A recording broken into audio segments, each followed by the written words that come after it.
test pour le blog de passioncinema.fr. Eh bien, aujourd'hui, nous avons un invité de taille. C'est un euphémisme, puisque nous testons le JVC DLA NX9, le haut de gamme de la saison 2018-2019 du constructeur JVC, et le troisième modèle à être équipé de panneaux 4K natifs. Petite comparaison de taille entre le BenQ W5700 que je vous ai présenté la semaine dernière et puis le JVC de la NX9. Vous pouvez constater que le rapport de force n'est pas en faveur du DLP. Petite vue sur le panneau arrière, la connectique avec les deux prises HDMI 2.2 HDCP. Donc les deux prises sont en mesure de faire transiter les signaux 4K HDR.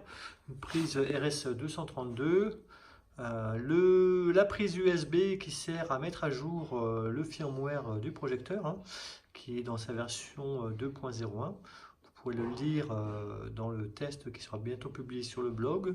Une prise LAN pour l'intégrer dans un réseau et une prise de commande pour un écran par exemple, ou une lentille anamorphique.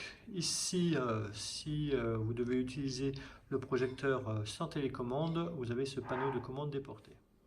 Intéressons-nous un petit peu au menu. Alors JVC a pour habitude, quel que soit le modèle, que ce soit de l'entrée de gamme jusqu'à la fin de gamme, de proposer des options nombreuses, à tel point qu'il est capable de se perdre dans les menus. Donc ici, le menu de réglage image, avec la simulation 8K. Là, elle est désactivée.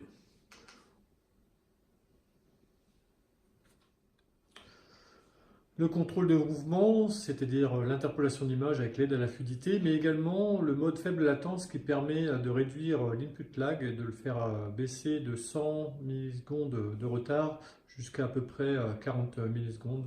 39,9 pour être particulièrement précis. Le rendu des noirs et les profondeurs d'image est toujours aussi impressionnant sur le JVC. Malgré des mesures quelque peu en retrait par rapport à la génération précédente, le contraste n'est vraiment pas un problème pour la série 4K. Comme vous pouvez le voir, on a une très bonne restitution des scènes mixtes qui conjugue des éléments lumineux et des éléments sombres. Vraiment, c'est la force des JVC. Un petit point sur l'automapping à HDR du JVC NX9. Alors, depuis la dernière mise à jour, il fonctionne un petit peu mieux que ce que j'avais pu mesurer dans le test du NX5. Donc ici, vous pouvez voir le mappage de teinte auto. C'est ce qu'on appelle donc la reconnaissance des métadonnées contenues dans le disque. Donc, vous voyez, maintenant je vais désactiver. Tout de suite, l'image s'assombrit. Alors que si je l'active, elle s'éclaire et elle se met en configuration avec les niveaux maximum de CLL et maximum de Fall, donc 323 et 144 nits, comme vous pouvez le lire sur la partie supérieure des menus.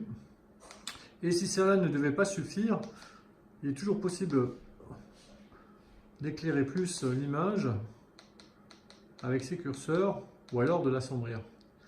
Alors, ça marche pour Dunkerque, mais ce n'est pas le cas avec tous mes disques Blu-ray 4K. Par exemple, Alien Covenant n'a pas été reconnu de la même manière que Dunkerque. Donc il y a du mieux. On n'est pas encore dans le niveau du BenQ W5700 ou du W2700, mais néanmoins, saluons l'effort de JVC en la matière.